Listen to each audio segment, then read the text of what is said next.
Hello, good morning, dear students. I welcome you all on my YouTube channel. So today we will discuss the guest paper of chemistry for class 11th. This guest paper has been framed by myself, and before discussing the guest paper, once again I request all of you kindly subscribe as well as share this channel.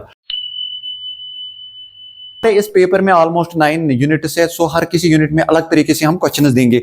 Start करेंगे some basic concept से start करेंगे। पहला वाला जो unit है some basic concepts in chemistry। So direct आपको question इसमें से आ जाएगा, मिक्सचर के बारे में बताओ, मिक्सचर के टाइप्स के बारे में बताओ। कभी कभार एलिमेंट और मॉलिक्यूल की भी डिफरेंस आती है, सो इस पे भी ख्याल रखना है आप लोगों को।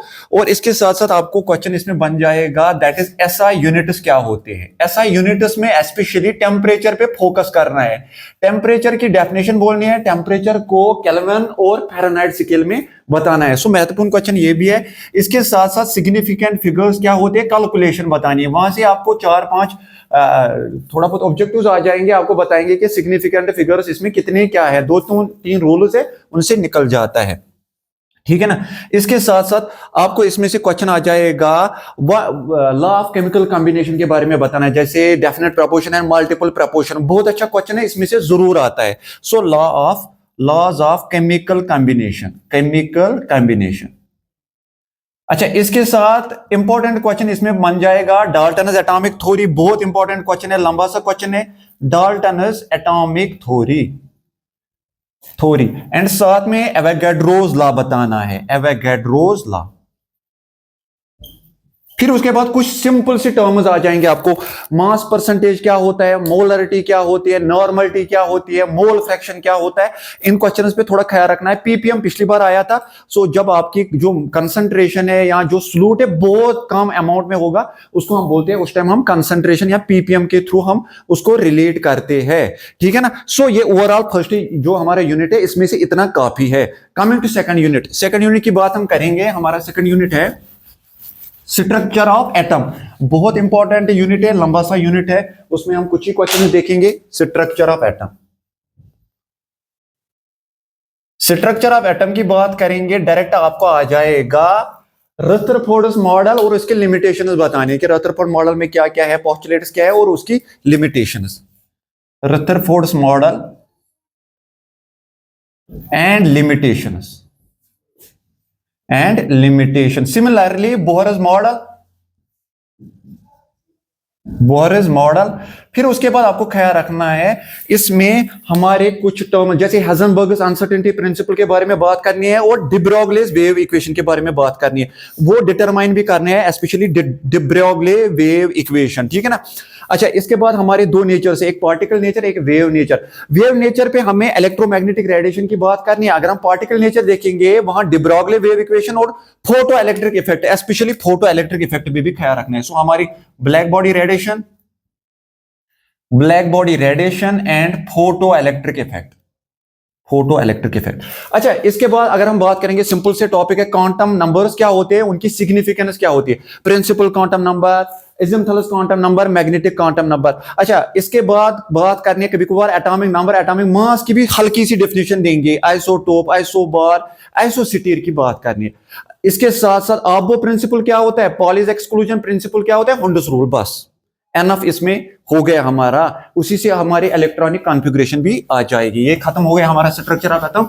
इसके बाद हम बात करेंगे तीसरा जो यूनिट है दैट इज पीरियोडिक क्लासिफिकेशन।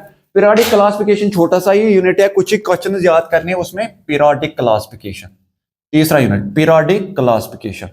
इसमें आप लोगों को ख्याल रखना है, जैसे हमारे पास बहुत सारी क्लासिफिकेशंस है, लेकिन थोड़ा बहुत ख्याल रखो, न्यूलैंड्स क्लासिफिकेशन पे फोकस करो। मेंडलियन क्लासिफिकेशन बहुत इंपॉर्टेंट है, सिग्निफिकेंस बतानी है, लिमिटेशन बतानी। सिग्निफिकेंस ये होती है कि उसने कुछ अनफिल्ड वहां रखी है, जगह रखी है नए एलिमेंट्स के लिए जो उस टाइम डिस्कवर नहीं हुए हैं, और लिमिटेशंस भी कुछ है उसमें। सो न्यूलैंड्स पे थोड़ा फोकस करना है, न्यूलैंड पे फोकस करना है, लेकिन मेंडल इंपॉर्टेंट है, मेंडेलियन क्लासिफिकेशन इंपॉर्टेंट है।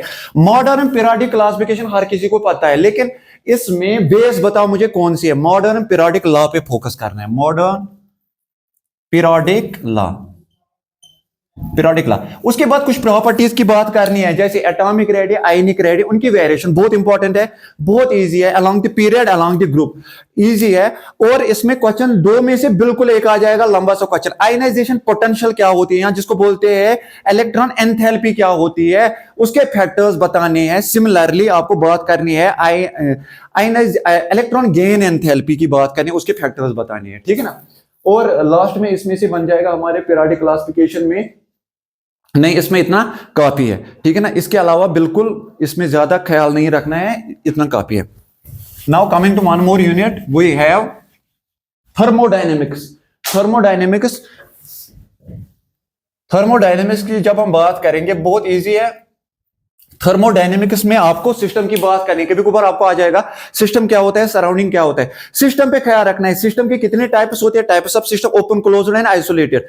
उसके साथ साथ आपको इंटेंसिव प्रॉपर्टीज क्या होते हैं, एक्सटेंसिव प्रॉपर्टीज क्या होते हैं। थर्मोडायनेमिक प्रोसेसेस की बात करनी है, जैसे आइसोथर्मल, एडियाबैटिक, आइसोकोरिक, आइसोबारिक, उन पे ख्याल रखना है। रिवर्सिबल प्रोसेस क्या होता है। अच्छा, इसके साथ साथ आपको हीट कैपेसिटी की बात करनी है, specific heat capacity, molar heat capacity, CP minus CV की रिलेशनशिप बताओ आइडियल के लिए, और रियल इक्वेशन के लिए बताओ। CP minus CV is R for ideal के लिए, लेकिन उसके लिए भी हम निकाल सकते हैं।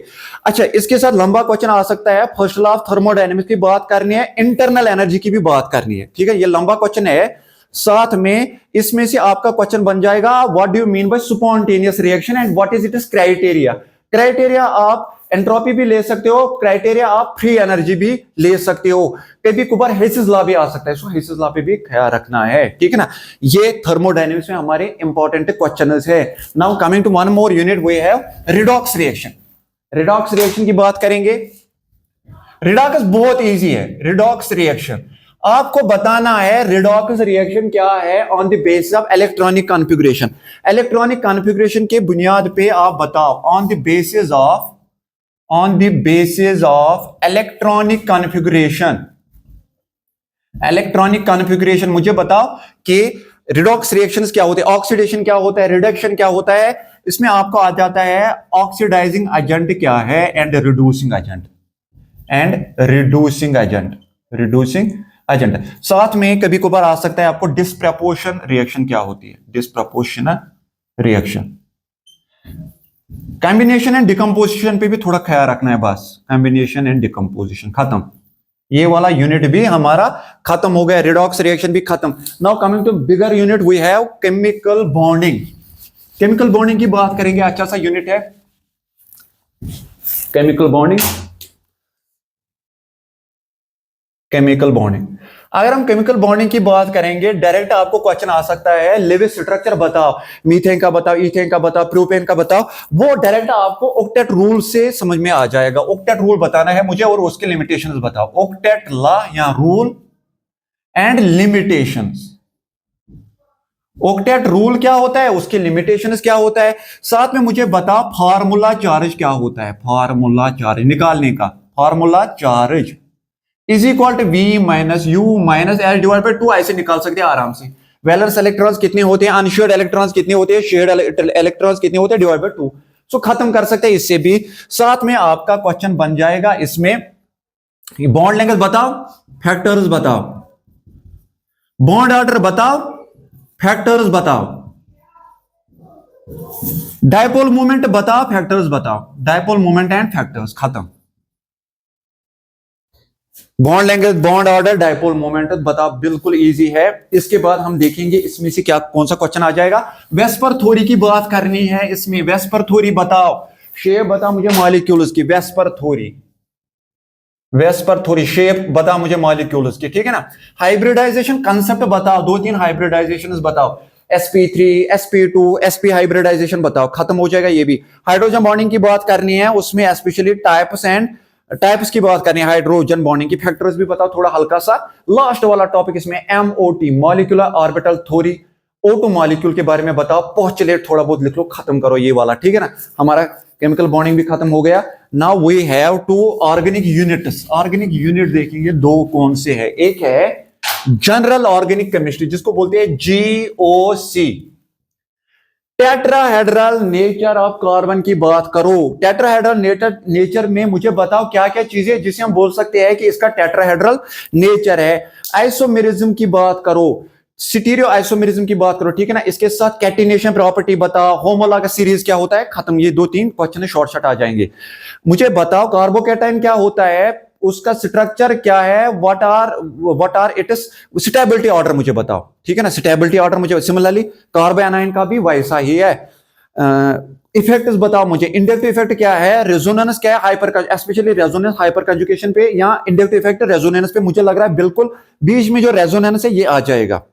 उसके बाद कुछ चीजें हैं जैसे सेपरेशन मेथड्स, मुझे बताओ general separation methods of organic compounds. उसमें आपको डिस्टिलेशन पे फोकस करना है, क्रिस्टलाइजेशन पे फोकस करना है, क्रोमेटोग्राफी पे फोकस करो। क्रोमेटोग्राफी में हमारे टीएलसी एंड कॉलम क्रोमेटो, खत्म करो, ये वाला भी मसला नहीं है बिल्कुल, इतने क्वेश्चन काफी है जीओसी में। अब हम आ जाएंगे लास्ट यूनिट पे, वी हैव हाइड्रोकार्बनस।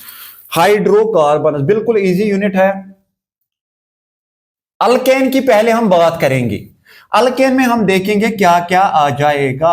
एल्केन का मतलब होता है CnH2n+2, अल्किन का मतलब होता है CnH2n, अल्काइन का मतलब होता है CnH2। अच्छा, अल्केन की जब हम बात करेंगे डायरेक्ट आपको क्वेश्चन आ जाएगा एरोमेटा सबस्टिट्यूशन रिएक्शन। सबस्टिट्यूशन रिएक्शन बताओ, स्पेशली हमारी फ्री रेडिकल सबस्टिट्यूशन रिएक्शन दिखाओ।